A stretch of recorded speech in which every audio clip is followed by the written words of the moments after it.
Hi everyone, I'm Matt Burns. We're here at CES 2013. I'm here with Prasad from Ford. And Ford's back announcing something very exciting today, something that you previewed at TechCrunch Disrupt 2 years ago. So what is that? Let's get into that. Well, about a year and a half ago at TechCrunch, it was fascinating. We had announced a blueprint for a platform, an open source hardware and an open source software platform for tinkerers, for folks who wanted to come and modify their cars. And today we are showing the platform with all the open source details and making it available. Okay, so open source hardware for the car. Yeah. Explain that a little bit. Yeah, so it's really fascinating. Open source software, many of us know. Open source hardware really gives you the diagrams, whether it's the CAD diagrams or the circuit diagrams.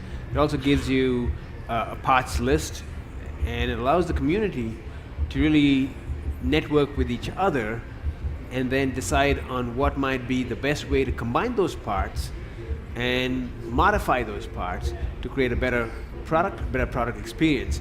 And when I say product, this whole platform here, OpenXC is what we call it, is being placed in the context of a research platform in a sandbox. And the sandbox really invites So what everyone. does Ford see developers and hackers and modders making with this hardware? When a platform is offered, we can sort of give you a few suggestions or hints at what we've seen already, but really the limits are endless in terms of what could happen. One of the first things we noticed when we announced this at TechCrunch Disrupt in San Francisco in 2011 was someone said, "Gee, can you give me information on wiper blades? I just need some data from wiper blades." You know, and they said, well, we said, why do you want to, the poor old wiper blade does its job. Why do you want the data? It turned out you can actually mash up data from wiper blades and create some really valuable traffic information if it's aggregated right. And so if you're driving a kilometer behind or a mile behind, you get that information directly from the road. That's really neat. And so then you're taking this platform, and how would I get that? How it's open source, so what does that mean for me? Well, what it means is that you have a small set of interesting messages that are coming from the car. The car is willing now to speak to you for the first time. And when it speaks to you, you can take those messages from the car, and what we've got is a little box that translates those messages into a language that many of us can understand. It's still a computing language, but the vehicle really speaks in hexadecimal code, if you will, and now you're getting something that's programmer friendly. So someone who's an Android programmer or someone's a programmer on the web can really look at this code, these messages in a stream of objects, if you will, and then start building some useful applications on top of that. So why is Ford doing this? Well, it's really, really clear to us that as we go and democratize the consumer experience through technologies where we make things affordable for everyone, that we only know a little bit of what's possible and a little bit of really what's possible with the tools that we might have today and the tools that are emerging elsewhere. And so what's happened is there's been a vast democratization of innovation.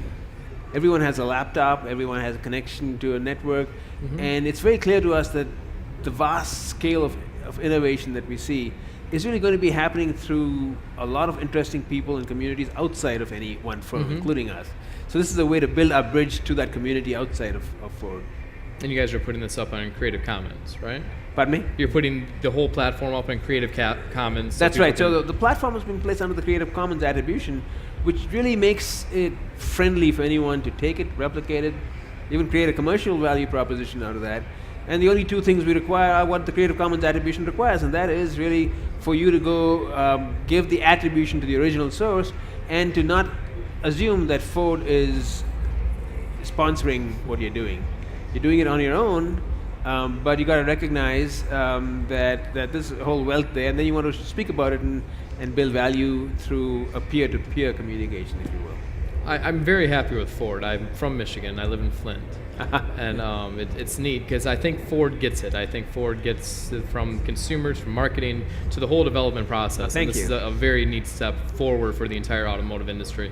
Prasad, I really appreciate you stopping by today and announcing this. Thank you. My pleasure. With us. That was great. Amazing. Thanks so Thank you. much.